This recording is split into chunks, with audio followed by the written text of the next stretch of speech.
What? Hello, everyone, and good afternoon once again. We are here at the Dominica China Friendship Hospital at the lecture hall. That's where we are broadcasting our second broadcast for today. We were at the Goodwill Parish Hall earlier on today from this morning about 10 after 10, and then we left at 1:35 thereabout to be here for another broadcast. It's Engineers Week 2025, and so the Dominica Association of Professional Engineers has organized this debate, and over at the podium we have Sheena Harry, who is a public speaker and no new person to the media, and we get ready for this debate. It's going to be an interesting one, academics versus the Dominica State College. Let's go across to Sheena. Okay, good afternoon, everyone, and welcome to the Dominica Association of Professional Engineers debating competition. Of course, this forms part of Engineers Week that we are celebrating. My name is Sheena Harry. I will be your moderator for this afternoon's debate. Before we get started, I would like to invite the president of the DAPE to officially welcome you to this afternoon's activity.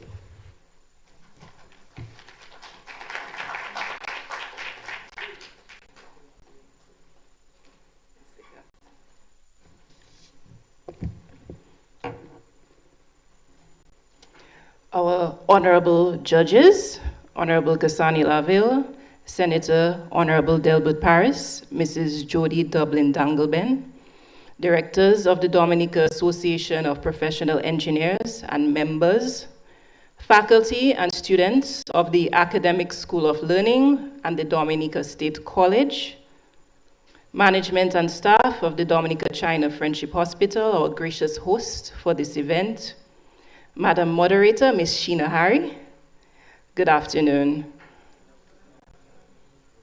It is my pleasure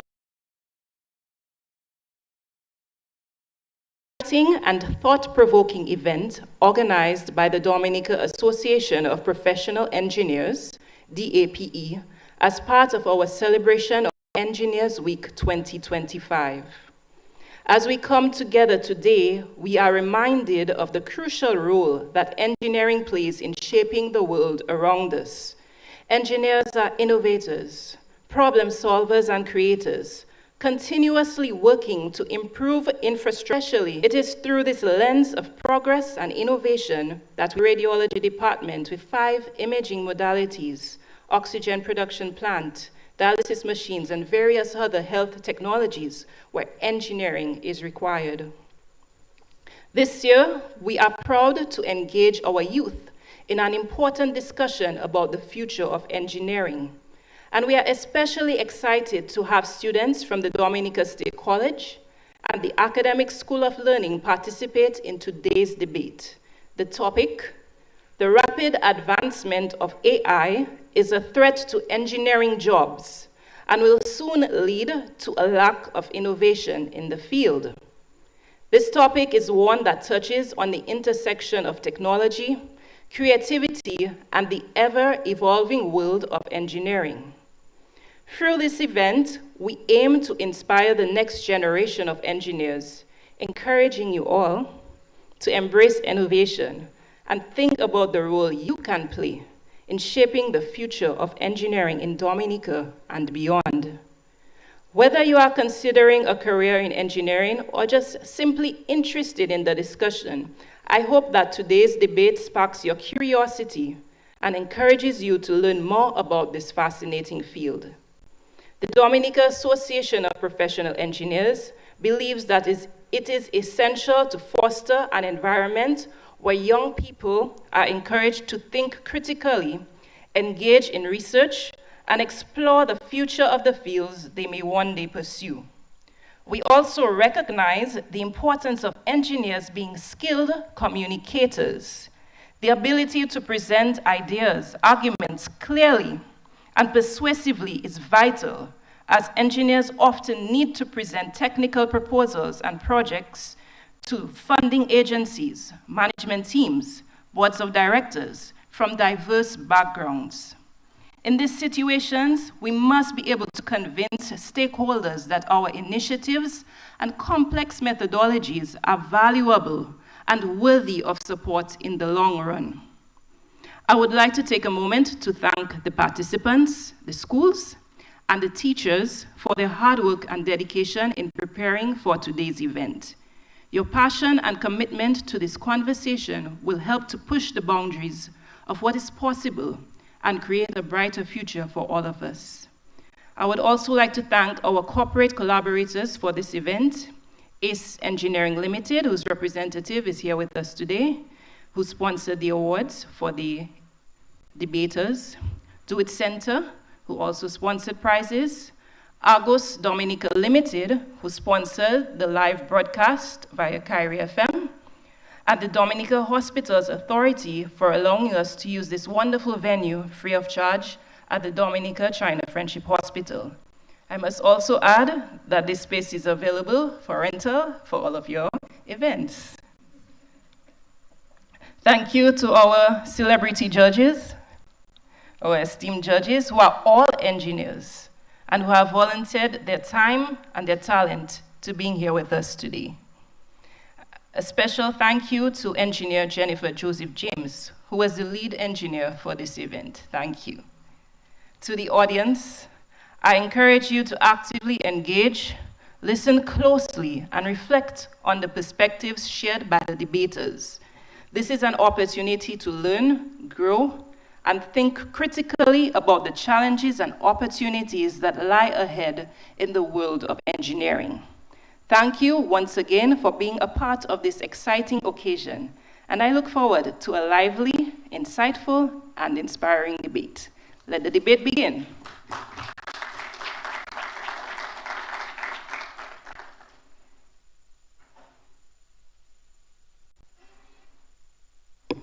And an engineer herself. Thank you so much to the president of the DAPE, Mrs. Nicole Laville, for the warm welcome and the introduction to our topic for today. And the topic again, the rapid advancement of AI is a threat to engineering jobs and will soon lead to a lack of innovation in the field. Of course, we have to know who is actually debating today. And we have for the proposing side from the Academics School of Learning, our first debater, Michelle Elise, who majors in biology and physics. So I'd like to invite you to take your seat up front, please.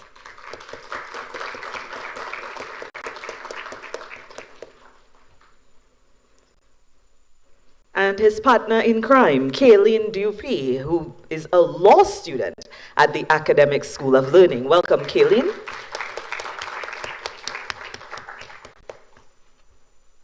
And the duo from the Dominica State College. Firstly, we have Romina Joseph, who is a biology, chemistry, and IT major.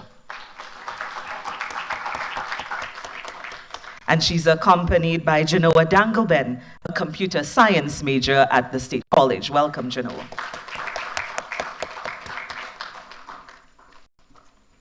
So these are the four people that you will be hearing from this afternoon. And the president mentioned we have celebrity judges with us. And I would like to inform you of why they were selected, because we can't just have anybody judging an engineering debate. So our judges today, first off, we have our chief judge, Jody Dublin Dangleben. She's a civil engineer with over 15 years of experience in infrastructure development and project management. And she has contributed to numerous public and private sector projects with a strong focus on resilience, sustainability, and community impact. She's passionate about building better futures through engineering, and she also continues to play a key role in shaping Dominica's built environment. Jody is also an entrepreneur as the owner of JD Naturals, and she uses technology to build her business and her brand. Chief Judge, Jody Dublin Dangleben. A little wave. Our next celebrity judge, Senator the Honorable Delbert Paris. He's a civil engineer with experience in construction, project management, and risk management. Mr. Parisi serves as the Director of Operations and Engineering at Paritech Engineering and Development Company, Inc., managing various construction projects. He also works as Operations and Production Manager at Paris Family Farm, Inc., and he's also an appointed senator in the Parliament of the Commonwealth of Dominica, where he analyzes finances, program operations, and policies in order to improve governance and achieve sustainable outcomes. Active in both construction and politics here in Dominica, he balances professional expertise with dedicated public service. Senator, the Honorable Delbert Paris. Yeah. And our third judge is the Honorable Kasani Laville, and he's the Member of Parliament for the Mahu constituency, as well as the Minister of Health, Wellness, and Social Services. His academic journey includes a Master's of Science in Civil Engineering, focusing on structural and geotechnical engineering, and a Master's Science degree in Agile Methodologies and Project Management. Honorable Laville has worked as an engineer in the private and public sector here in Dominica, as well as in the US. Two notable projects include the calibration of pavement design parameters for the North Carolina Department of Transportation, and also the foundation design for the Mercedes-Benz Stadium in Atlanta, Georgia. And he prides himself in the use of modern technology and qualitative techniques in the practice in his field. Honorable Kasani Laville.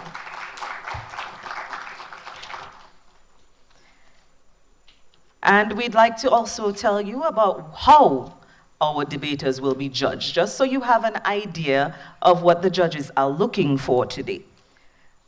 The total points that they can accumulate is 100, each debater. The categories: soundness of the points that they present, 35 points. Logical development, 20 points. Audibility and clarity, 15 points. Posture and personality, also 15 points.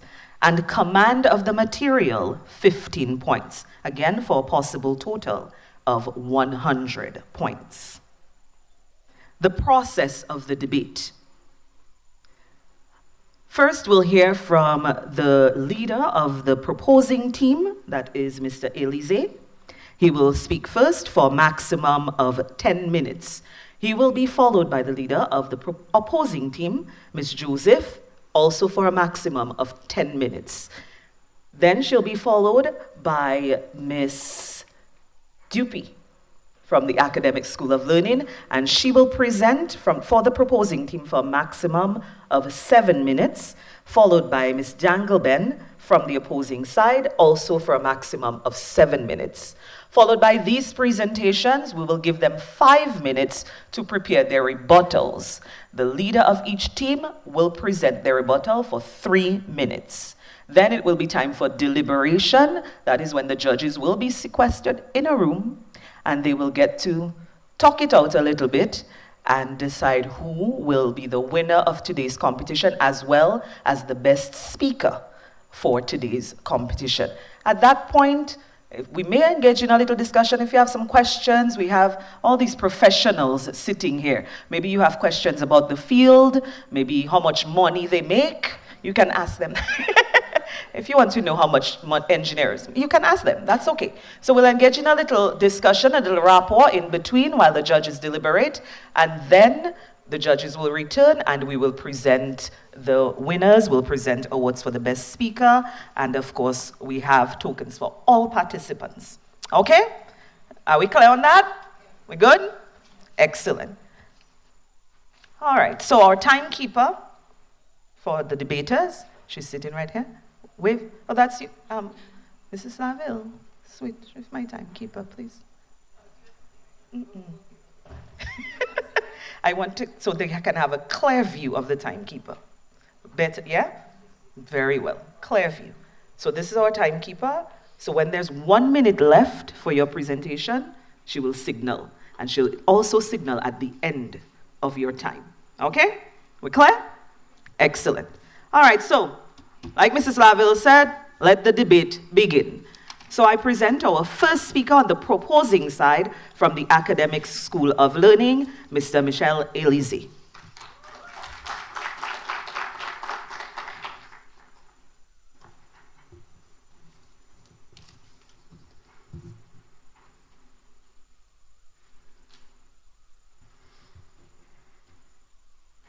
We are not here to debate whether artificial intelligence is useful, because it is. As future professionals and students, we understand its value. We all use it. We also recognize that change is inevitable in every field. But change becomes dangerous when it moves faster than people can adapt. According to one of Times Magazine's most influential people in AI, Paul Scher, the speed of AI development is outpacing society's ability to manage it.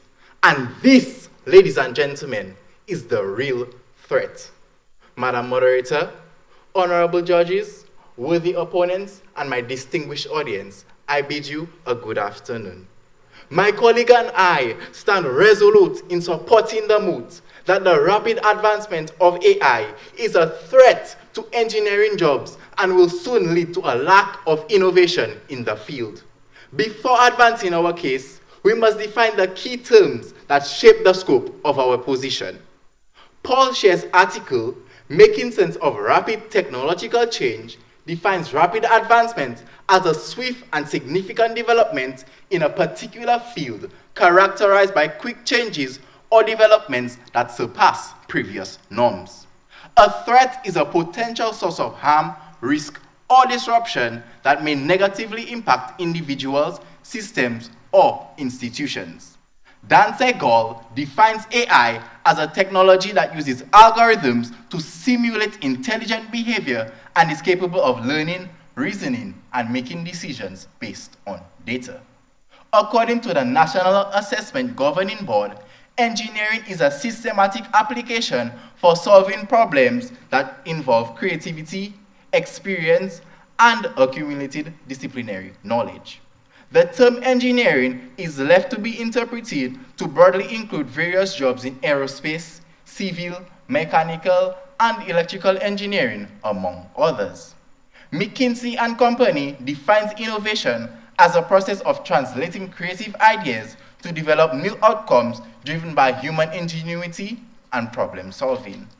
In essence, we affirm that the rapid pace at which machine-driven automation is advancing threatens, displaces, and undermines professionals whose roles depend on creativity, expertise, and problem solving that is essential to true innovation in the engineering field. Moderator, permit me to concede the obvious. AI is a useful technology that has assisted research and development in various fields, from aerospace and civil engineering to healthcare and education. But, moderator, here is where our concern lies. When AI advances quicker than we could regulate, it takes over tasks without the creativity that human engineers bring to the table. I will present 3 compelling arguments to establish our case, and my colleague will reinforce our stance with 3 additional points. Firstly, AI-driven automation is displacing engineering jobs. Secondly, the rapid advancement of AI is creating legal gaps in employment protection for engineers. And last but certainly not least, over-reliance on AI leads to skill decay. Firstly, in a 2025 article by AC Marketing, it was asserted that artificial intelligence isn't just knocking at the door of the global workforce, it's barging in and rearranging the furniture. MIT economist professor Dan Asimoglu's 2024 paper on the simple macroeconomics of AI shows that AI-driven automation is poised to further increase economic inequality by forcing workers into lower-paying jobs or out of work entirely. The result? AI could make entire classes of people dispensable. Madam Moderator, allow me to speak for a moment, not just as a debater, but as a student. I've worked hard. I've studied the principles of design, problem solving, and critical thinking. I imagine starting off as a junior CAD designer, or maybe a process engineer. Somewhere I can apply what I've learned. But here's the reality I'm facing. AI can generate detailed design models in seconds. It can monitor production systems or optimize processes without needing me or you. Those entry-level jobs we are preparing for, AI is already doing it. Madam Moderator, if AI keeps advancing at this rate, then we, the next gen of engineers, risk becoming spectators instead of innovators. So when I stand here today and argue that the pace at which AI is accelerating is a threat, it's not just theory, it's personal. Madam Moderator, the World Economic Forum predicts that 85 million jobs will be displaced by AI and automation by 2025, with engineering among the hardest hit fields. And let's not pretend the Caribbean is immune. A joint study by the International Labour Organization and the World Bank reveals that 26 to 38% of jobs in Latin America and the Caribbean are susceptible to AI disruption. AI is not just replacing jobs, but doing so in a legal vacuum. In Dominica, employment protections are built around human labor. Fair wages, job security, redundancy protection. But when a company replaces you with an algorithm, there's no legal safeguard. Why? Because AI isn't an employee. It doesn't require a contract. It doesn't go on strike. It doesn't need sick days or pensions. That's why we're sounding the alarm. Finally, Madam Moderator, let's be honest. We all love convenience. AI makes our lives easier. It calculates faster, designs quicker. But here's the danger no one's talking about. The faster AI takes over, the more we stop doing the work ourselves. The reality is that as AI systems increasingly handle tasks such as design optimization, diagnostics, simulations, and predictive maintenance, engineers are being removed from the problem-solving process entirely.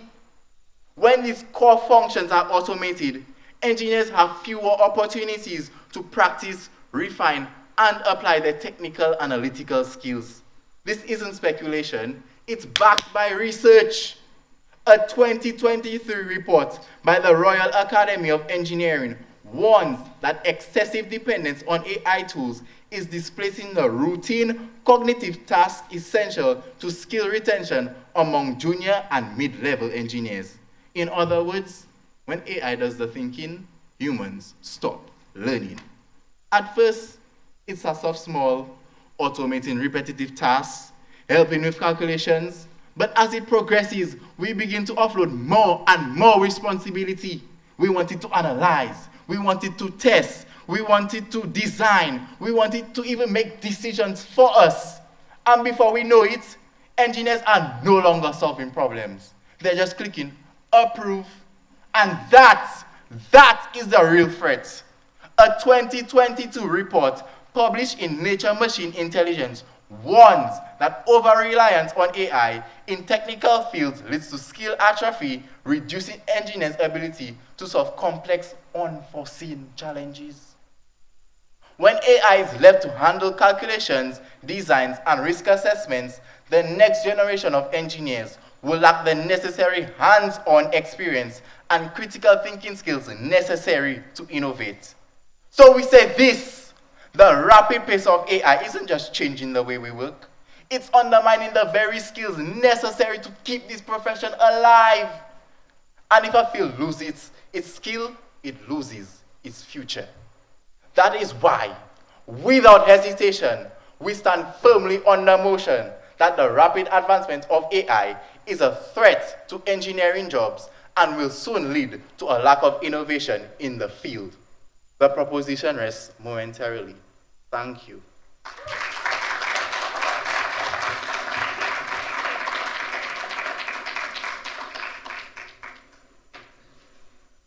Another round of applause for Mr. Elise, please. Thank you very much for your contribution. And we welcome next from the opposing team, Ms. Romina Joseph from the Dominica State College.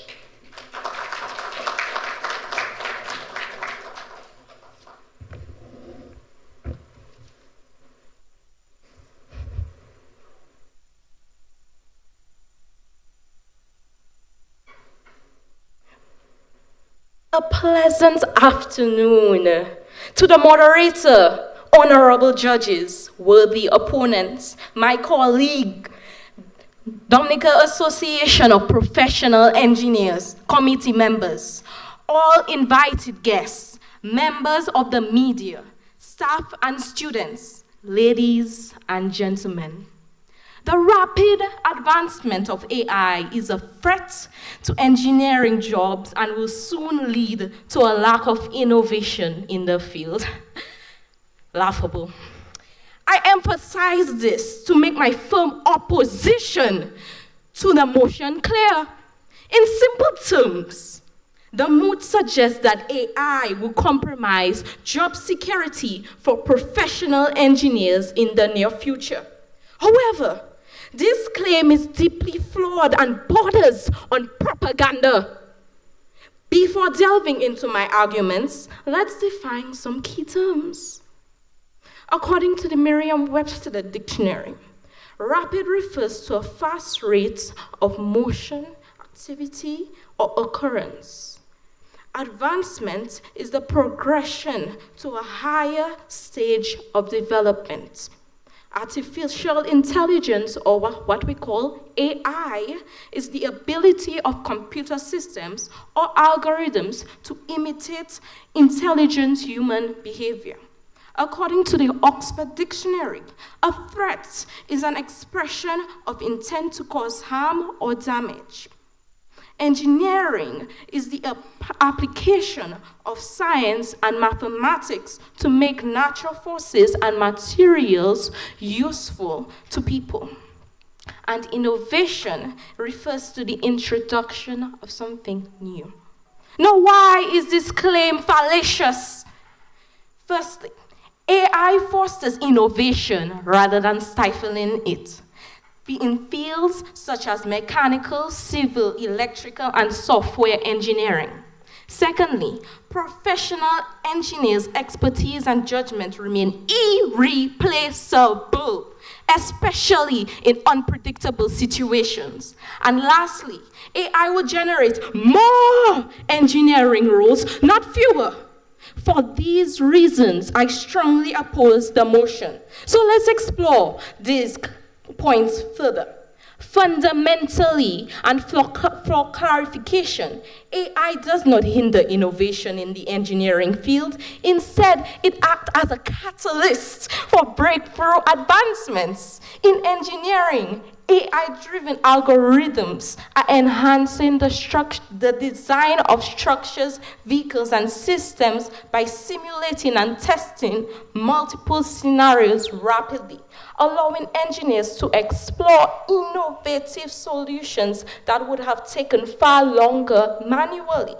According to an article published by Aviva in 2024 titled Predictive Maintenance Using AI to Prevent Equipment Failures, it says, and I quote, "The use of AI in predictive maintenance where it anticipates equipment failures before they occur is also pushing the boundaries of operational efficiency, leading to cost savings and uptime. Furthermore, AI is enabling new areas of research and development, such as smart materials and autonomous systems. As highlighted in a study titled AI in Engineering, What's Next?, published by McKinsey & Company in 2021,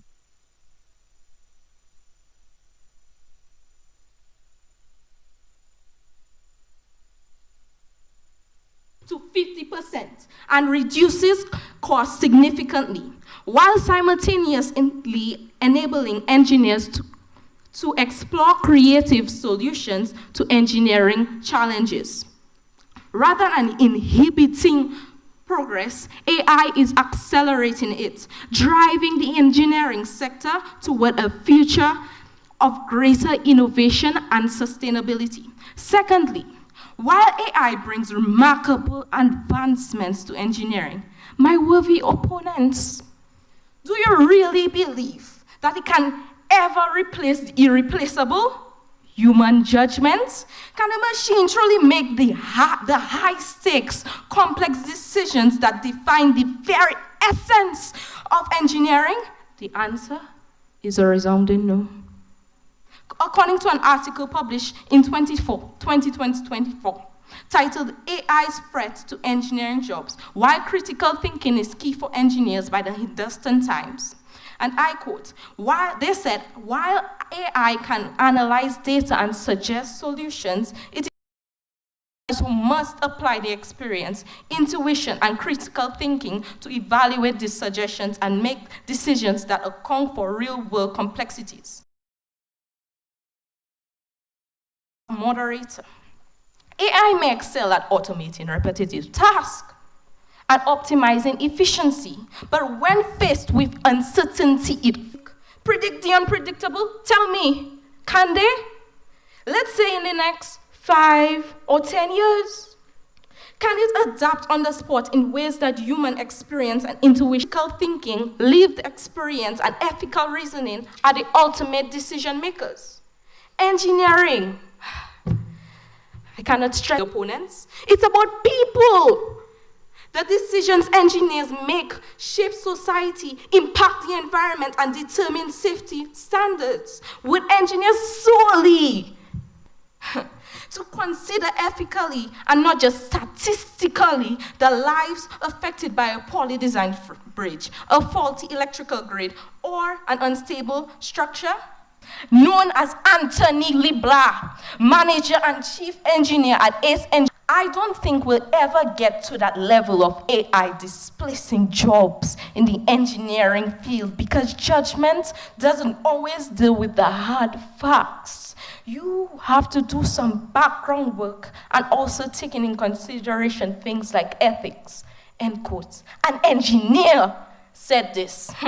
So I ask again, would you entrust the future of engineering, the safety of entire communities completely to an unfeeling system? AI may be a tool, but it is human judgment that remains the driving force behind true innovation, ethical responsibility, and life-saving decisions in engineering. In times of unpredictability, AI doesn't just fall short, it fails tragically, and that is a risk we cannot afford without human expertise.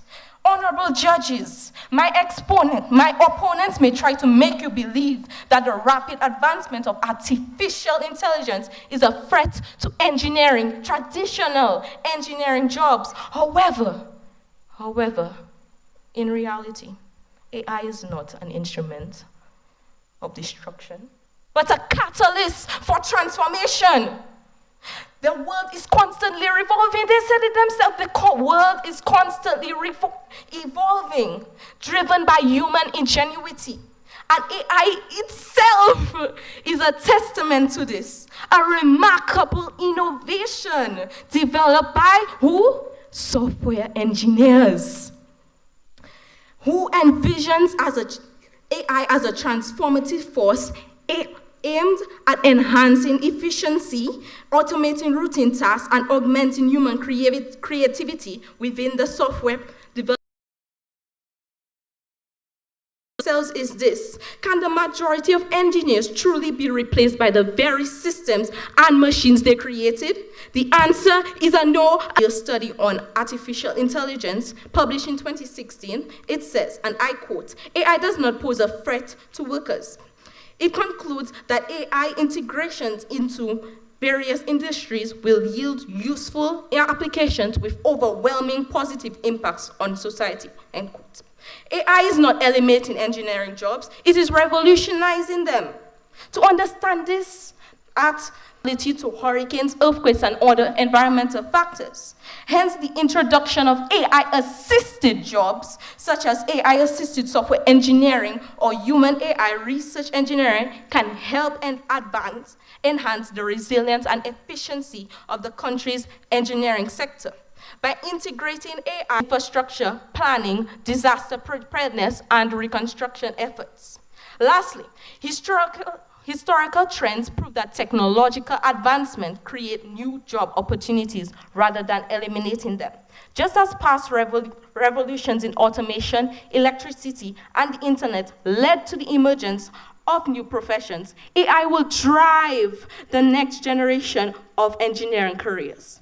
My sadly misguided opponents, instead of resisting change, we should embrace AI-powered education and training programs to equip engineers with the skills needed for the future.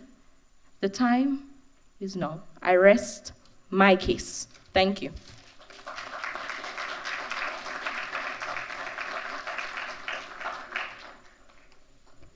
Thank you so much, Ms. Joseph, for that presentation. And we move on to the second debater from the Academic School of Learning, the proposing team, Kaylin Dupuy.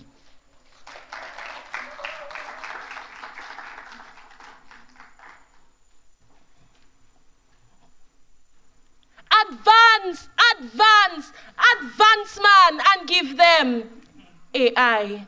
It's a line that echoes exactly how we are approaching AI technology. Charging forward, full speed ahead, blindly, with no safeguards in place. Madam Moderator, esteemed judges, worthy opponents, and distinguished audience, good afternoon. My colleague has laid the foundation, demonstrating how the rapid pace of AI is a threat to engineering jobs, but this is only the beginning. To reinforce our case, I will now address 3 additional threats in the engineering field. 1, AI is disrupting intellectual property norms in engineering. 2, AI-generated solutions are prone to errors and bias. And 3, AI weakens collaborative innovation. Madam Moderator, a pressing legal threat posed by the fast pace of AI in the engineering field is the uncertainty surrounding intellectual property ownership and authorship. Engineering is a discipline deeply rooted in original thought, protected under legal instruments such as patents and copyrights. However, as AI systems become more capable of automating technical designs, schematics, and engineering solutions, the question of who owns AI-generated content becomes increasingly complex and largely unresolved. According to the World Intellectual Property Organization, the existing IP system was developed to protect creations of the human intellect. The emergence of non-human authors and inventors challenges the core assumptions of that system. This presents a twofold legal problem for the engineering profession. Engineers use AI design platforms may not have a clear legal claim to the outputs they generate, especially when the AI systems are owned or developed by a third party. In such cases, it is legally unclear whether the engineer, the employer, or the AI developer holds the rights to the resulting innovation. In jurisdictions such as the United States and the European Union, courts and IP offices have rejected claims to copyright and patent protection for works or inventions created without significant human involvement. The United States Copyright Office explicitly stated that works generated entirely by AI are not qualified for copyright protection as they lack human authorship. These legal precedents, which will influence our legal jurisprudence, undermine the value of AI-generated outputs, rendering them vulnerable to replication, misuse, and IP infringement with no legal recourse for the engineer. Madam Moderator, the rapid pace of AI advancement has outstripped the legal infrastructure meant to protect intellectual property in engineering. Until legal systems evolve to define and enforce rights over AI-generated outputs, engineers will remain exposed, stripped of ownership, stripped of authorship, stripped of recognition in a profession built on those very same principles. Furthermore, Madam Moderator, AI systems are only as good as the data they're trained on. AI models are trained using large data sets.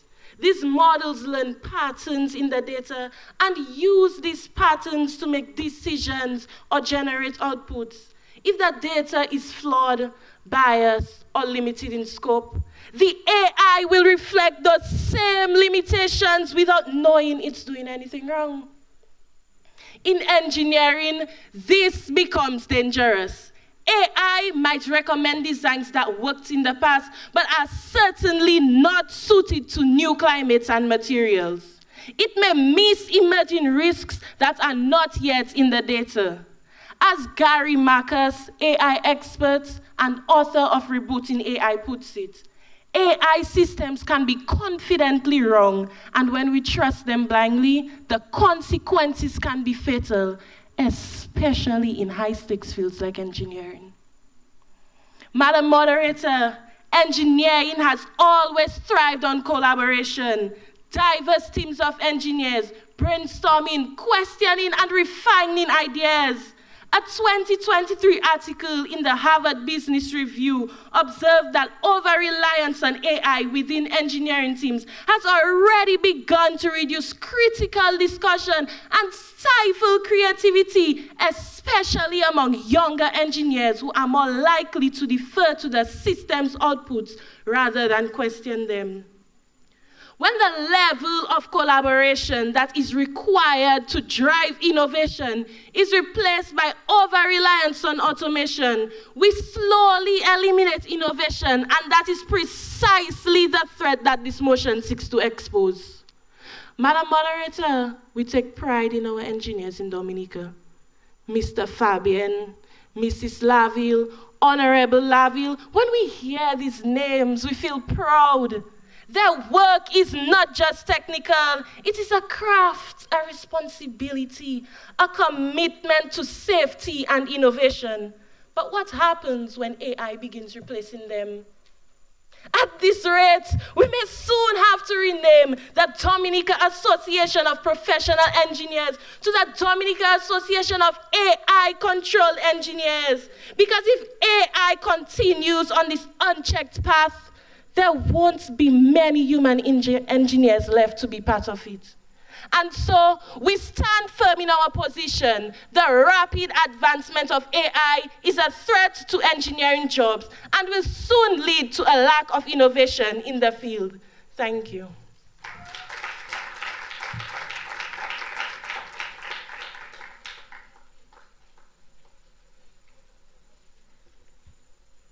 Thank you very much, Ms. Kaylin Dupuy, the proposing side of the Academic School of Learning. And finally, we invite to the podium from the opposing side, from the Dominica State College, Genoa Dangleben.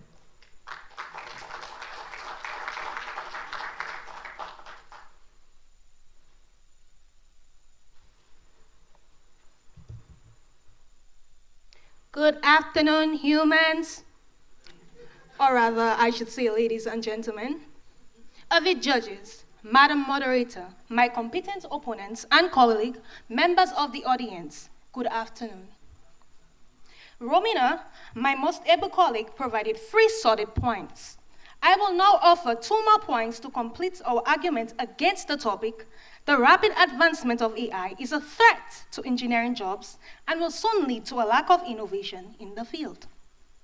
I will strengthen our opposition to the moot by proving that, 1, AI is proof that engineering jobs are advancing and therefore is a tool, not a replacement. 2, AI has flaws and is not as diverse in its manner of thinking. Hence, it cannot be a threat and creates a lack of innovation for engineers in the field.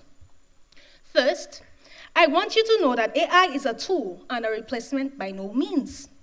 I prefer that what I'm about to say remains with you whenever you witness and acclimatize to this impressively grand innovation. Tools are not made to replace their users. The sole purpose of a tool is to enhance the user's experience in whatever implementations it is used for. However, Many people have ingrained in their heads that AI is repurposing its existence because of its powerful and quick intelligence. A fear factor has been placed in many individuals since the exponential emergence of LLMSs. This is what you call large language models, such as ChatGPT, Gemini, OpenAI, to name a few. I am sure most of you are familiar with this type of machine learning. In fact, an article titled, "Why Artificial Intelligence is Not a Threat to Jobs," states that the World Economic Forum estimated 75 million jobs to vanish by 2022, but 133 million new positions will replace these. With the current rate of development, AI is not a competitor, but a junior assistant. We fail to realize that AI's inception was since the 1950s, and with each decade, its growth has been to benefit humans, not replace us. And that fact will not change now that it has become more prevalent. Anthony Libler, Director and Chief Engineer of ACE Engineering, one of our local engineers, answered the following question in an interview. My colleague asked Mr. Anthony, and I quote, "How can engineers adapt their skill set to remain relevant in an AI-driven workplace?" He answered, and I quote again, "The first thing is understanding its limitations and understanding how to manage it, because you cannot remain relevant unless you understand those things and understand the AI environment, what it's built of, how it works, how to manage it, and what to expect from it." End quote. While AI has the potential to automate many tasks, leading to job displacement in some sectors, it will also create new jobs and transform existing ones, requiring workers to adapt and upskill. As artificial intelligence threatens to eliminate some jobs and change the skills needed for others, upskilling and reskilling strategies are essential for businesses to have in the workforce they need, for employees to stay relevant in the job market. Madam Moderator, it is incontrovertible that AI is transforming work in engineering fields, requiring new competencies. However, upskilling helps employees to adapt to new technologies, become familiar with AI tools, and maintain relevance in the evolving job market. Judges, you are paragons of expertise in your distinctive area of work. You have good experience in your field. And you know that implementing new technology is only as successful as the ability of the workforce to adapt to the change. So when we say that the advancement of AI is rapid, that is not true. AI has been glacially evolving, and we are reluctant to change with the progress of artificial intelligence since it boomed in 2022, leaving us shaking at our core with fear and astonishment. Moving on to my second point, AI has flaws and is not as diverse in its manner of thinking. Hence, it cannot create a lack of innovation for engineers in the field. IBM, International Business Machines, defines AI as the technology that enables computers and machines to simulate human learning, comprehension, problem-solving, decision-making, creativity, and autonomy. However, this definition is partially wrong. AI cannot simulate human creativity. It lacks moral and ethical decision-making, and most of all, it lacks emotional intelligence. All of these are the fundamental backbone of what innovation stems from. Audience, we should not compare our human brain with the neural networks of a computer. While AI is incredibly powerful at processing data and identifying patterns, it misses something fundamental: the human touch. 75% of Dominican engineers selected no to a close-ended question from a questionnaire created by my colleague and me, which asked, "In this new era, has AI proven to be a hindrance or threat to the innovation of engineers?" The professionals who attempted this questionnaire know what they are talking about. My worthy opponents, While AI can generate variations of existing ideas, AI cannot innovate from scratch and think of something completely new while understanding the significance of human society. And that's where we come in. Opponents, your claim that AI creates a lack of innovation is false. In most creative works done by AI, it is not hard to identify the nonsense of error in its art. AI may be able to analyze millions of customer values, but it cannot truly understand how a product makes someone feel. The real magic of modern innovation happens when we stop thinking of AI as our replacement and start seeing it as our collaborator. To conclude, AI may be brilliant in calculations and routine tasks, but it needs human wisdom and judgment in important fields such as engineering. The overarching takeaway is that AI is a natural evolution in technology, and we are just witnessing another chapter in the technological revolution. It is a matter of one door closing and many others opening. Thank you.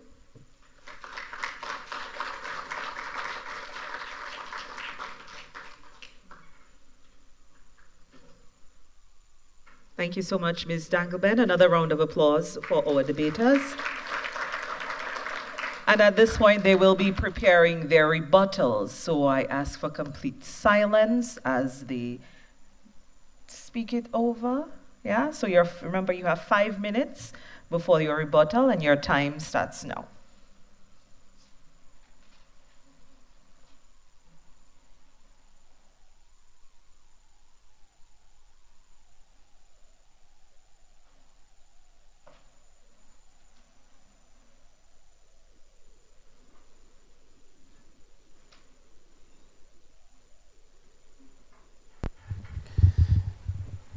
Just to let you know that we are broadcasting from the Dominica China Friendship Hospital from the lecture hall. New facility, as we heard from one of the officials. Well, Mrs. Laville said that we can rent this facility for those who have their functions, events. Yes, it is available for rent. So if you're having a seminar, a conference, or even a debate, you can always use the facility to hold your events. Lovely space, a lot of space, lighting in place, good sound engineering room, and that's needed when you have a seminar, a function. You need a good system that you can work with, and that is been put in place.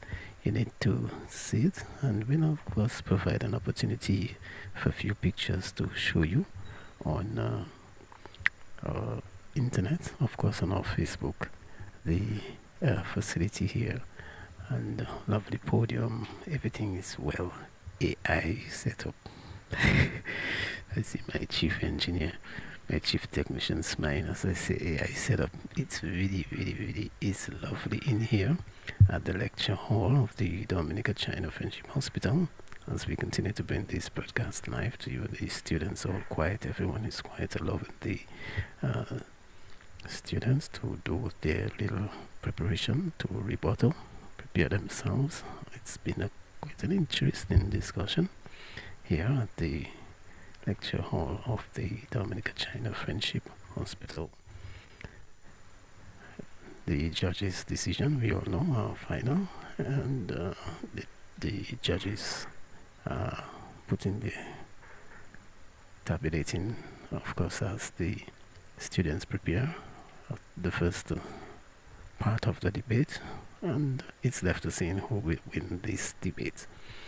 Once again, if you're joining us, good afternoon to you and welcome aboard. Thanks for watching. Thanks for listening to the genuine sound of Dominica Kyrie FM. We can't speak too loud because we were told to be quiet, but you know, media people cannot be quiet. We signed a contract to speak, so we have to do that. That's our job. However, we'll try our best to do it as soft as we can so as not to distract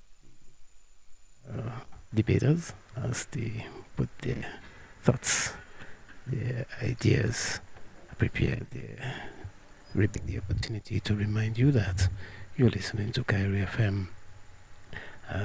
Earlier on today, we had a very interesting seminar at the Goodwill Parish Hall. The Ministry of Tourism put this together. It was very, very informative. And it was very interesting hearing from the stakeholders, hearing from the small businesses, the established businesses, the medium-sized businesses, and hearing their concerns, putting the questions to the officials at the National Bank, the Aid Bank, and Ms. Brown did justice to the seminar today from Barbados, and we are hoping that out of this seminar much more positive results will come, so that we can see a booming, excellent, above excellence, booming tourism industry and the hotel sector we can see in Dominica as we prepare for the international airports. And to have a thriving tourism industry, you must have an international airport if you want to be really successful at that. And we have seen the start of thriving tourism industry through the action of the airport and the extension of the runway at the Douglas Charles. This weekend we go back to prepare for your rebuttals, because at this point we invite the first speaker, Mr. Michel Elise, to give his rebuttal for the proposing side.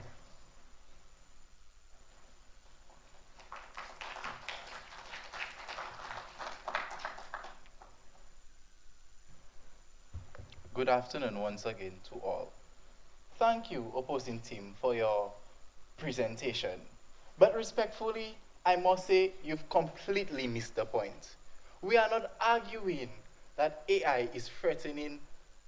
We are not arguing that the advancement of AI is threatening engineering jobs, but the speed of its advancement.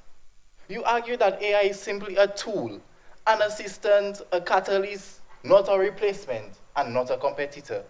But just 2 months ago, in an interview with Joe Rogan, Mark Zuckerberg, the CEO of Meta, stated that he and his team is actively working on an AI that will replace mid-level engineers within companies. Judges, our argument is more credible for one more reason. We are not arguing against AI, we are warning against its speed. The opposition wants you to believe this is all progress, but progress without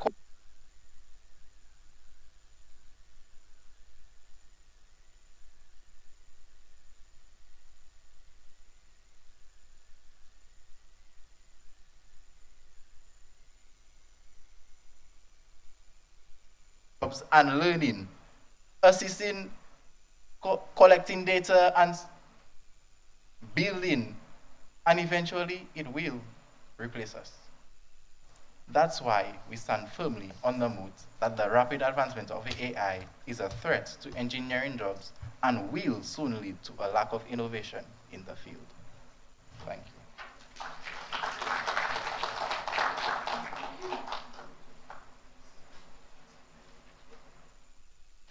Thank you so much, Mr. Elise. And for the opposing side with the rebuttal, Romina Joseph.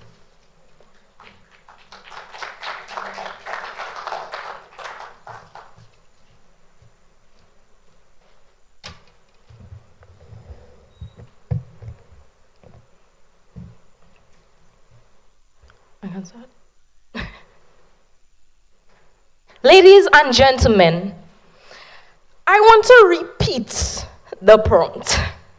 Not only to emphasize my arguments, but also to highlight the failure of the propaganda. Oh, sorry, no, not the propaganda, but the proposing team to clarify context and basis of the argument. The motion claims that the rapid advancement of AI is a threat to engineering jobs and will soon lead to a lack of innovation in the field. However, what does rapid mean? What does rapid mean in the context of AI?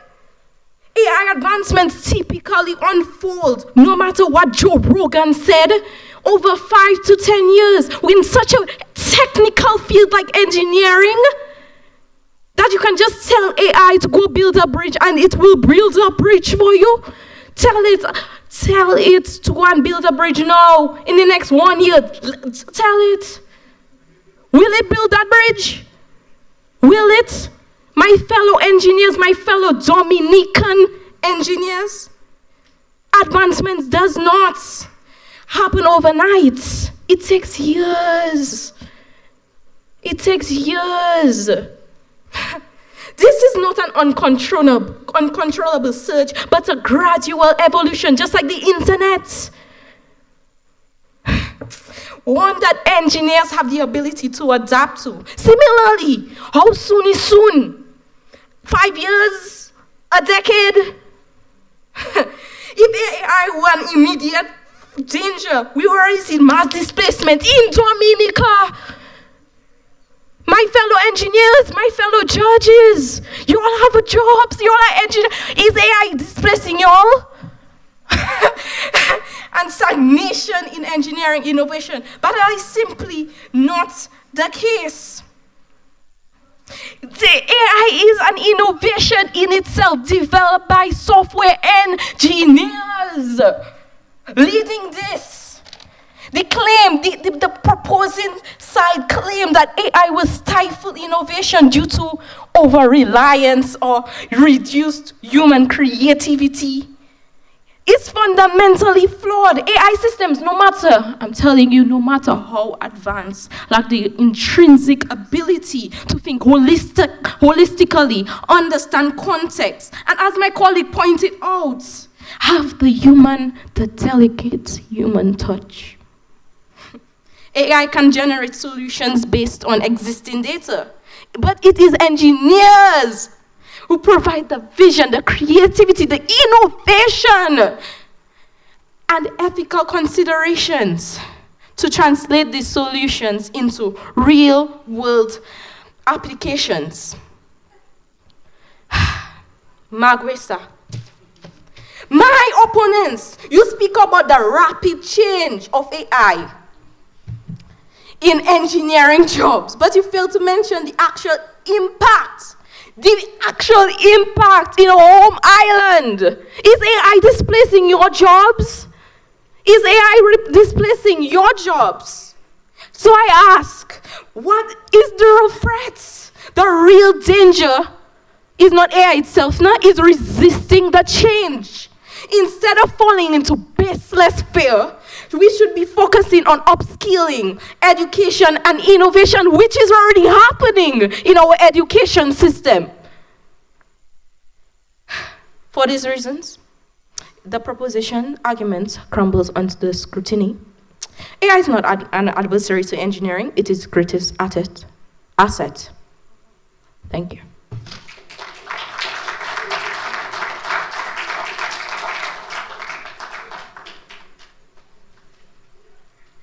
Thank you very much, Ms. Joseph. And once again, another resounding round of applause for our debaters. So at this point, judges, you are excused for deliberations.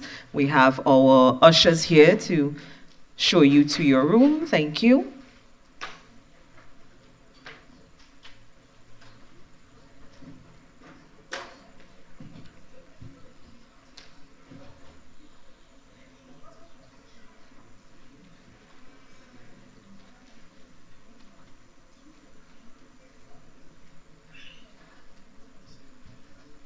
All right, so young people, I like that. Young people, as I mentioned earlier, you have several, and anybody has any questions for them? Somebody ask a question, a young person. All right, go ahead, Ramit. Go ahead. Yeah. Okay.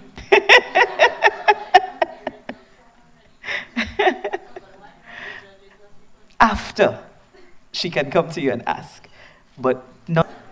So he says the money is attracting him to the field of engineering. How about you, next to him?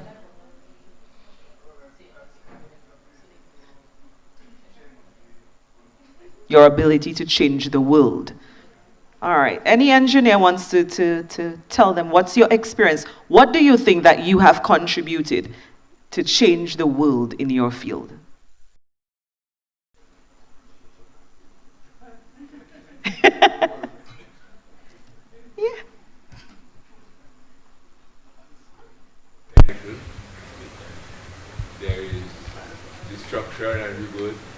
local parlance, mash up the place, and somebody got to build it back, hopefully stronger than it was before. So, from one perspective, there's always work for at least civil engineers, meaning that needs change, and therefore somebody has to respond to satisfying those needs. There'll always be work for engineers, so while he talks about the money,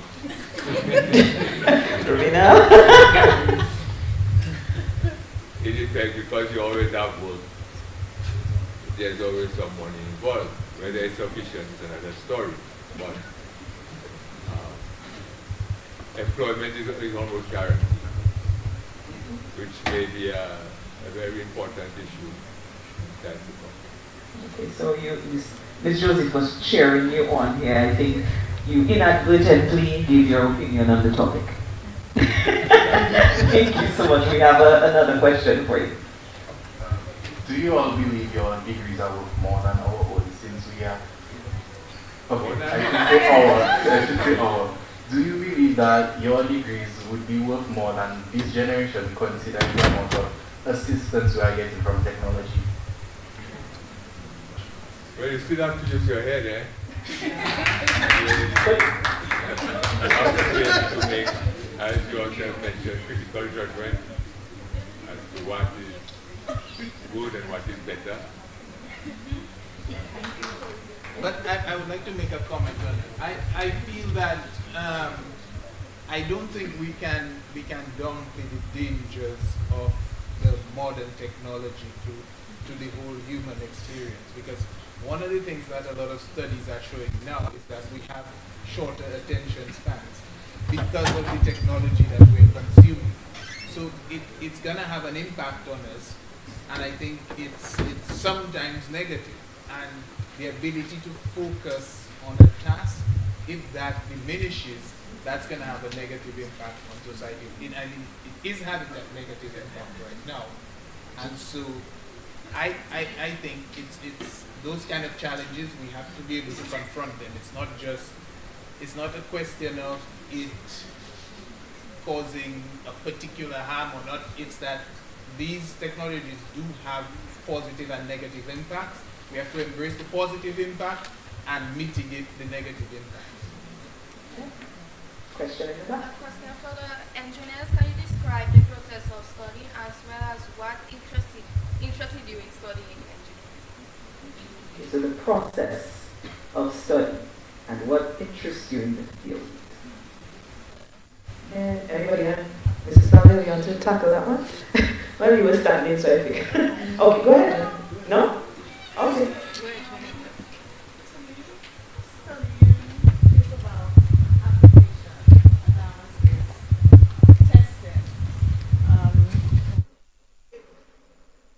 Oh, sorry. Is it on? Can you hear me? You're on the live. Oh, sorry. Okay. So to me, studying is application. So you applying yourself, you applying methodologies. It's about analysis. It's about testing. It inculcates a number of things that studying involves. So it doesn't undermine anything. If anything, it enhances. And so to me, studying, which is not only for engineers, for all, these methodologies are to be used for any part of any course of study that you do, as long as you apply what I have mentioned before. And your second question was? What interested me in going into engineering? Again, I'll emphasize creativity. Right? You get the ability to be creative, you get the ability to test, you get the ability again to study, and then apply all of the above to then get something out of it.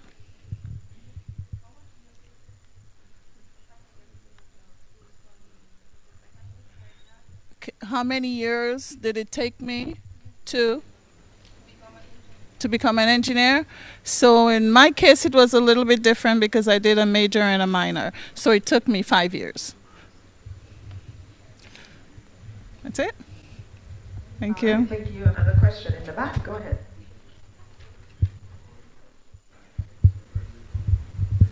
A little louder for the.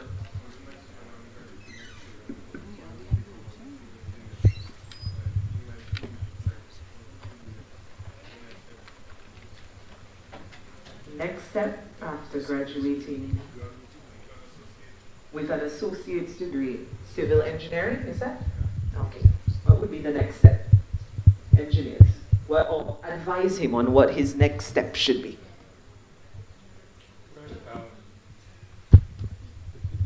Engineering is a very wide field, and if he's into civil, um, there's always design, there is supervision, there is construction, there is maintenance. There are various aspects. So you have to find your niche. Sometimes it may be more than one aspect of civil engineering. Sometimes you go where the opportunity presents itself, but nevertheless you have to keep on searching to see what will satisfy you the most and where the opportunities lie, of course. Yeah, anybody else wants to tackle the question? Yeah. I think the next step really is to decide where you're going next in terms of are you studying or are you working. So if you have the opportunity to study, you want to see what schools that may interest you, what institutions have expertise or a particularly good program in the area that you're interested in, apply to those institutions. If that's not working out as fast as you want to, you may think of getting a job in the field. It may be, if you're in civil, it may be in a construction, in a company that employs civil engineers. So you're developing your skills, you're learning if you're not studying. But if you can study, then you go the next step to getting an advanced degree in engineering. All right, and I also want to encourage you all to visit the Facebook page of the DAPE, because one of the engineers did give a little insight into next steps and what you should be doing when you're studying. And one of the things that she says is that engineering is continuous learning. So even if you're not at school doing the actual academical aspect of it, you continue to learn in the field as you work in the field. And you also have to take the responsibility. You have to also be responsible for that part of your learning as you continue in the field. All right, so visit that page because there's lots of insight on the Facebook page, okay? All right, we had a question from the top. Engineers, how do you feel about AI agents? Question. Sneakily. This one? Yeah, I don't use them a lot. Sometimes I try a little bit, but I'm not. I don't really use them a lot, so I can't really speak to it. In my job, it's not something that we use, but on a personal level, I do. I actually, because of some of the things I subscribe to, I have access to some of the more advanced models, but I do not really get a lot of use out of it for the moment. It's an old school, new school kind of argument here with the use of these. Maybe yeah? it's just that I'm older, so I don't really push into that area a lot, but I don't know what it is, but okay. Yeah. Anybody else? All right, another question up front. I know both are important, but as an employer, would education or experience be more presentable? Very good question. Good question. I think experience probably, that's my own personal opinion, experience is probably more valuable. But experience from someone who you can see is teachable, somebody who will learn. So if you want to accomplish a particular task, if somebody has expertise in that particular area, that's more valuable to you as an employer than somebody who has a degree in a field that may be more broad and the person has not worked in the specific area. To me, that's more valuable. But if the person is very teachable, that is probably more valuable in the long term. I think it's situational, but if I'm employing somebody, I want a job done, it's the immediate experience that's probably more valuable to me. Yeah. Anybody else wants to respond? Experience versus education. They both go together. Mm-hmm. Learning is a continual process. So while you have the education in the formal setting, that it doesn't stop there. It continues. Similarly, the experiences that you go through help to build up your knowledge and help you to understand better what you learn in school or otherwise. So one cannot really put them in terms of which one is more valuable.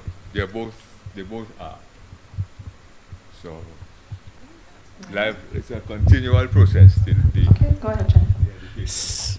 So in my working industry, one of the things that I have seen a lot of in terms of corporate America, what they do is based on the job requirement, if you have more education and less on-the-job experience, that may play a role where you may be favored. In other circumstances, it may be more experience and less of a skill set, but it all depends on what you bring to the table and how you present it at the interview.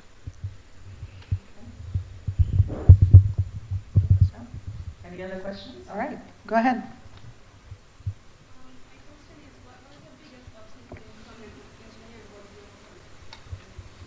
Excellent. What was your biggest obstacle in becoming an engineer? Okay, Mrs. Avil in the back. We'll take that one.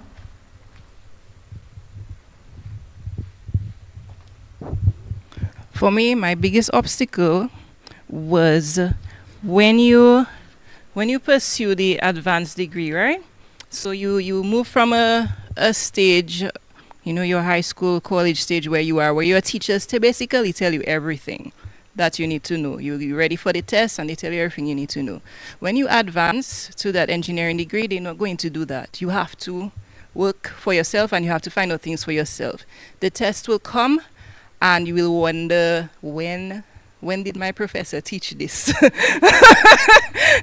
So you basically have to be prepared for everything in class. So that is a shock, moving from that system where your teachers here teach you everything to a system where you have to learn a lot for yourself and practice a lot for yourself so you can get that qualification.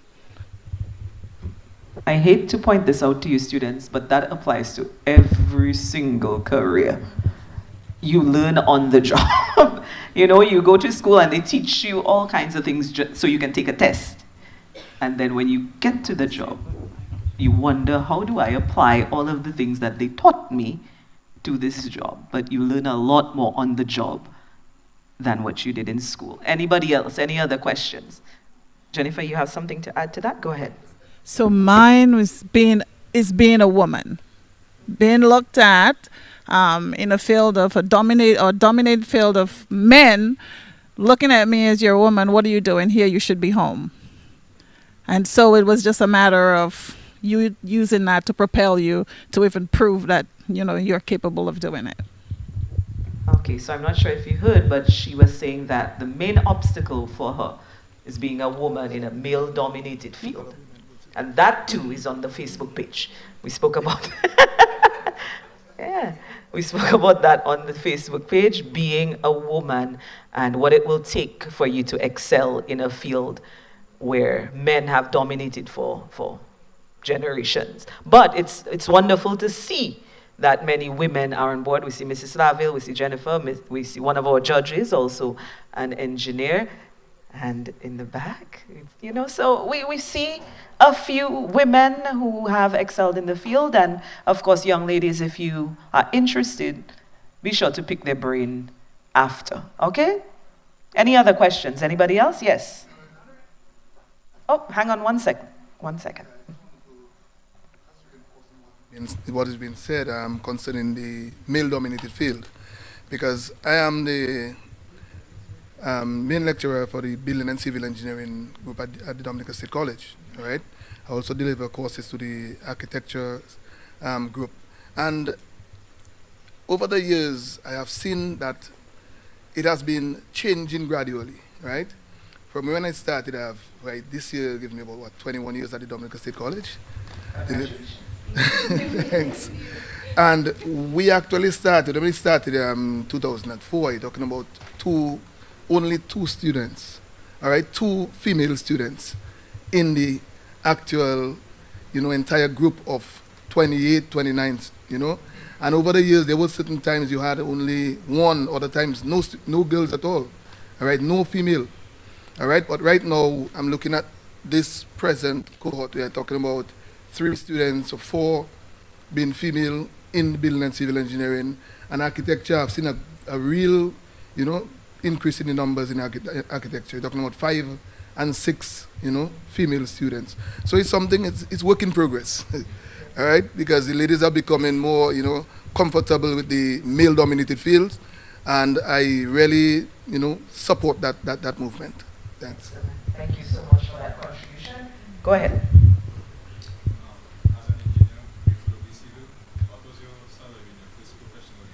Really want to know about the money.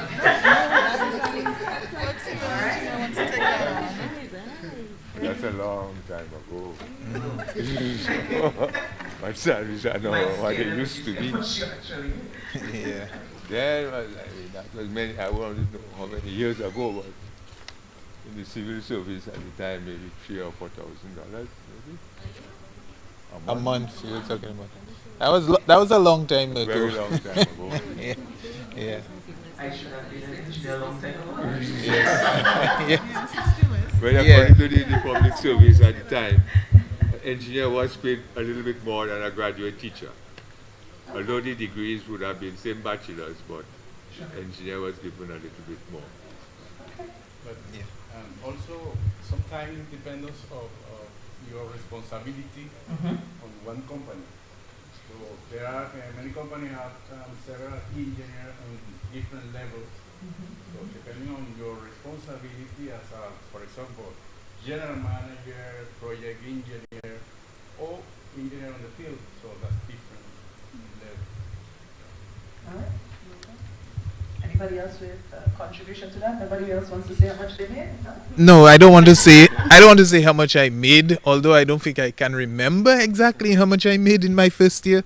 But I would say generally, engineering is a field in which, compared to a lot of other professions, we are fairly highly paid compared to a lot of other professions.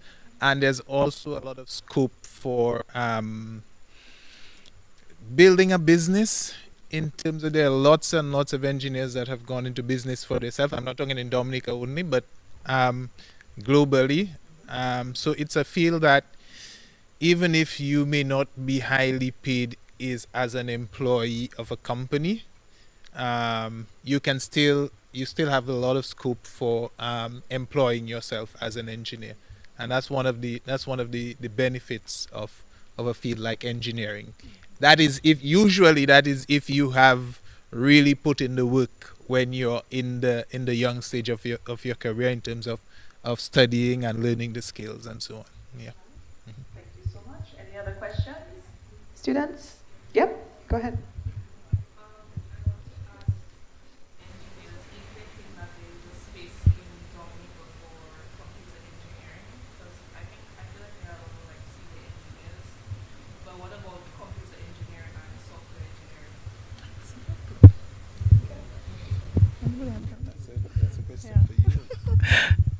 So I'll answer you. So absolutely it is. For one, because it is on the lesser side compared to mechanical and civil, you have the opportunity to again see opportunities within what exists in technology and improve on it, or to his point, build your own company to be able to come up with new ways to improve on what's existing or new ideas that you can patent yourself.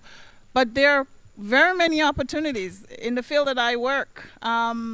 I see that with not only technical support, but also application development. There are a number of programs that can be written not only through AI or without AI that you can use to help data analysis or, anything that you put your mind to it. So you have an upper hand in terms of computer engineering. Anybody else wants to contribute to the discussion or to the question? Okay. All right. So thank you so much. As you can see, our judges are done with the deliberations. So that means it's almost time to announce winners. But before we do that, I would like to ask our chief judge, Mrs. Jody Dublin Dangleben, to offer some feedback on the competition, please.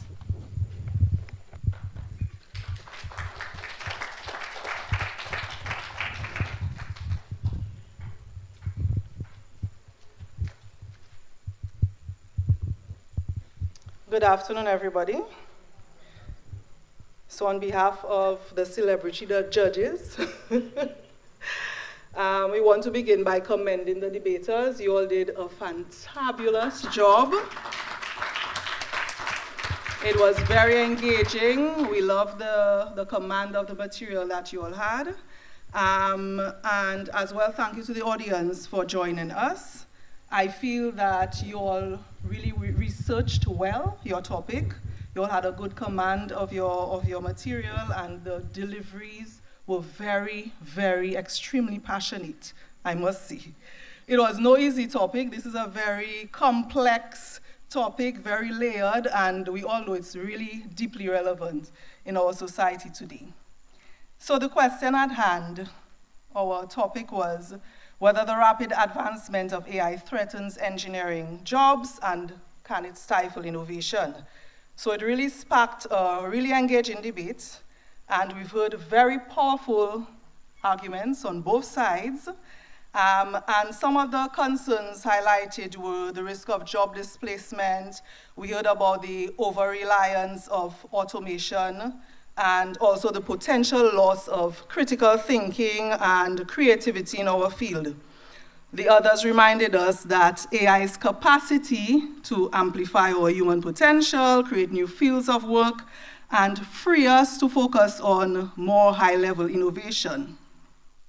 We as judges, we also appreciated the fact that some of you all acknowledged the gray areas where we recognize that AI is a tool, and like all tools, its impact depends on how you choose to wield it. So while the proposers, we found that the rebuttal was a bit lackluster, that you were not confident in your material like you were before when you first started to propose.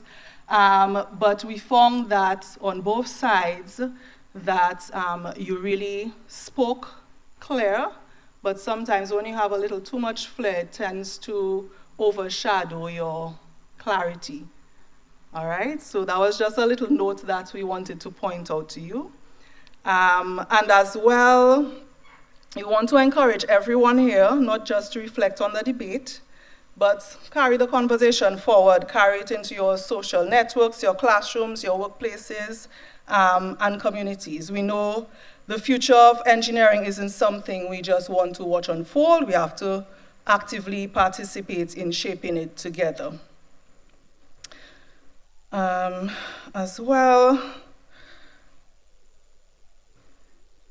there were a few areas where we found there was a little too much excessive reading. And when you debate, that's something you want to be very guarded about. It should be a debate, it should be a conversation. It's not about reading your material too much. So you can read your points and expound upon the material, have a little more one-on-one with your audience, engage the audience a little bit more instead of reading on your papers, and try to manage your time a little bit more. And the engagement with the opponent, I see, was very active, so we like that a lot. And yes, I think that was all the points that we, in our short space of time, we spoke about. So as we conclude, and I know you all are waiting with bated breath on the winner, we encourage you to join the efforts that the DEEP has in this engineering week. It's over, not yet. The week isn't over. So just stay abreast as to the different activities that we continue to have. And I really want to thank the president, Mrs. Laville, for her innovation. We talk about innovation, and I think these are the forums that we need to have to advance our engineering field. Yes.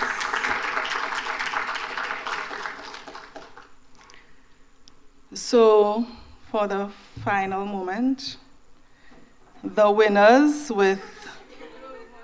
Oh, moderator, I'll have to announce. I'm so sorry. I'm sorry. So thank you, everyone. I want to see your shine. Really, though? You attempted to steal my shine. Thank you so much to Jody Dublin Dangleben, Chief Judge, and thank you to our judges. And with that being said, of course, judges, we would like to offer you a token of our gratitude for your, but if you're not paying. We just want to offer you a small token of our appreciation for your support during this debate and for your willingness to assist us. And these tokens are graciously sponsored by Carizonas Enterprises Limited. We have our representative here. She's been very vocal this afternoon. Stand up. You have to come give your present your tokens. Some of the students will do. Okay. So tokens for our judges, again presented by Carizonas Enterprises, Inc. We'd like to ask the Honorable Senator Delbert Paris, please stand to receive your token. Thank you.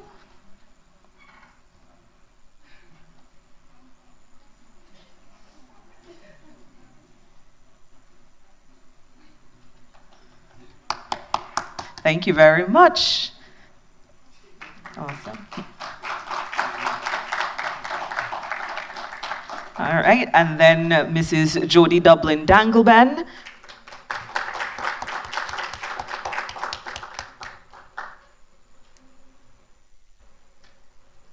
Thank you very much. And Honorable Kassani Laville, thank you so much.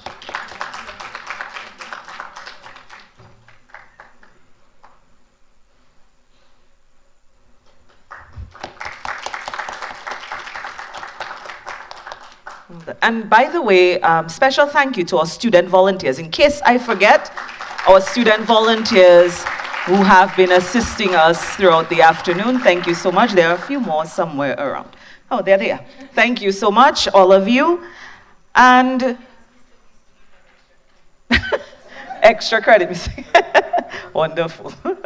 All right, and then nextly we want to present some gift certificates to all the debaters, and that's courtesy of Do It Center. So first I will ask Mr. Michel Elise to please stand for your gifts. So they all get gift certificates. It's not a winner kind of vibe. Everybody gets one.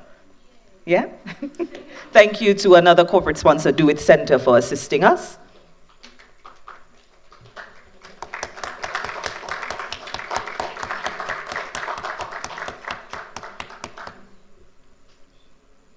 Wonderful. Kayleen Dupree, thank you so much.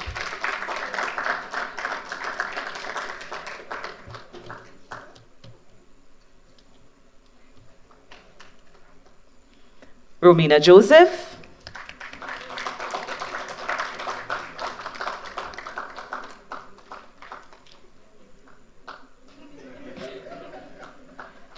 And Genoa Dangleben.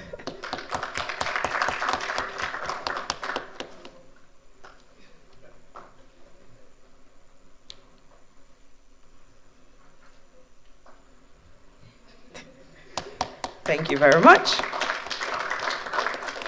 And I'd like to also take this opportunity to thank IS Engineering Limited. IS Engineering Limited is the sponsor of our plaques and our prizes to the winners. And for your information, the winning prize is $1,000. I know.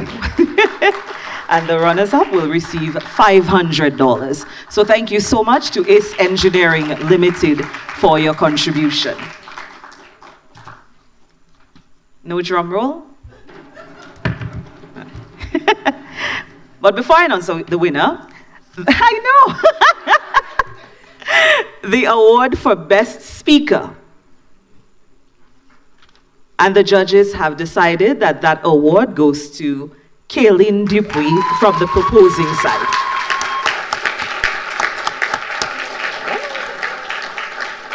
And the representative from ACE Engineering is here with us. If I may have you do that presentation, please. Come up, come up.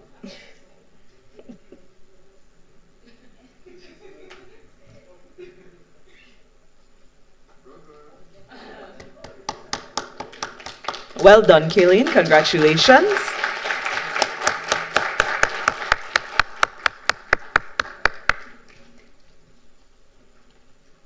And Kaylin, if I remember clearly, what did you tell me before the... She was afraid. What else did you tell me? It's your first time debating. So I think we need to give Kaylin a resounding... Well done, Kaylin, well done. All right. A bigger drum roll this time. Thank you, drummers. And the winner of today's debate, Academic School of Learning, the proposing team.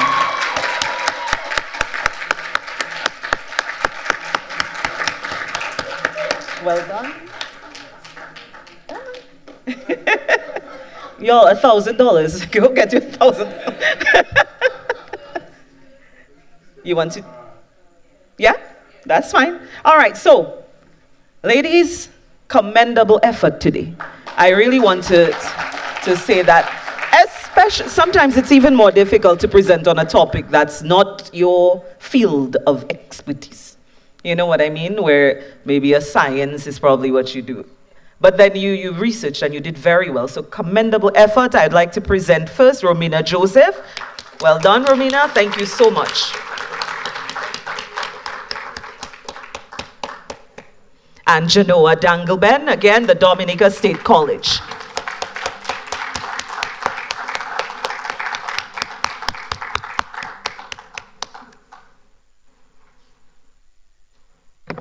Excellent. And again, another round of applause for our winners, the Academic School of Learning.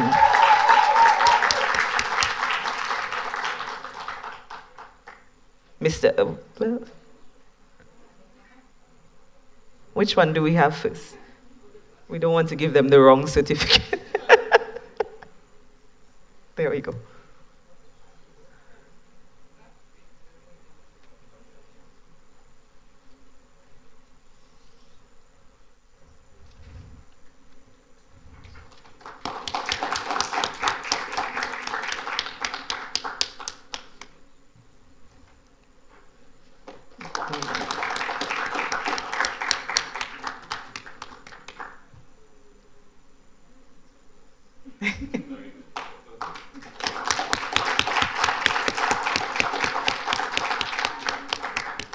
Well done. So thanks again to ACE Engineering Limited for that contribution. And that takes us to the end of the debate. Thank you again to all of you for showing up today, and to the students who came out and they asked the questions. Remember, the judges were not there, so you can ask them after. I'm sure they'll be very willing to speak with you afterward. Right, Mr. Paris?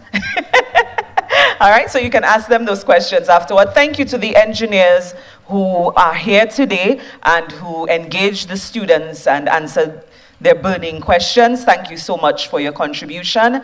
I would like to again thank all our corporate sponsors for their support for today. Of course, Do It Center and Carizonas Enterprises Limited, and ACE Engineering Limited. Thank you to all of you for your contributions today. Thank you to our media partners, Kyrie FM, for their support today as well.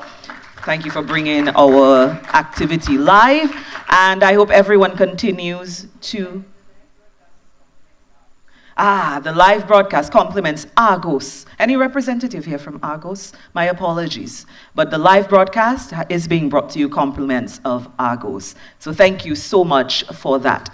Thank you for joining us this afternoon, everyone. We appreciate you. Thank you to Mrs. Laville, President of the DAPE, and to the other executive members who have made this possible and who continue to plan for the rest of Engineers Week. And I wish all of you, on behalf of the students, the debaters, a happy Engineers Week. Thank you, everyone. Have a great one. Once again, congratulations to the students who did very well at the debating competition. Congratulations to Mr. Mitchell and Kaylin, you said? That's right, congratulations. Have a little chat with me before we wrap up. First of all, congratulations. What gave you the edge? I mean, I'm not sure if these were your real thoughts or you did it because you were debating, but how do you feel? Well, it's a little bit of both. Biophysics major, and I really love technology and entrapped by AI. I just felt that, this is a topic that I can really handle and I can really bring forth. So to be here today and to discuss that with such amazing people in the field, it was really an experience to me. Congratulations once again, academic school. You don't know what to say. How do you feel having won with your partner? Okay, having won with my partner, I feel great because we really put a lot of work and a lot of practice into preparing for this debate. It was both of our first time, so seeing that we emerged the winners is a great experience for us. Perfect. Congratulations and keep up the good work. Right on. We heard it there from the winners of this debate competition. That's the Academic School of Learning. So once again, congratulations. Good things come from the town of Portsmouth after all. Not just because my nephew attended that Academic School of Learning, but of course we want to congratulate the teachers, the principals, and even the parents of the students, because without them this would not have been success for them. So congratulations and thanks to Argos. I tell you, we cannot stop thanking you. You did a great job by embracing these young people, and we want to wish everyone the very best. I am Steve Vidal on behalf of my chief tech.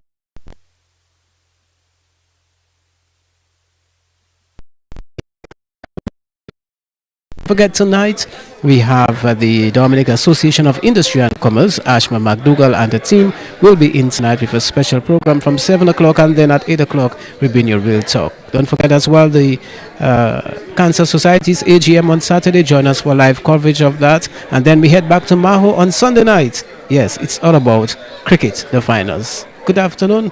Back to Master Control and DJ Snow.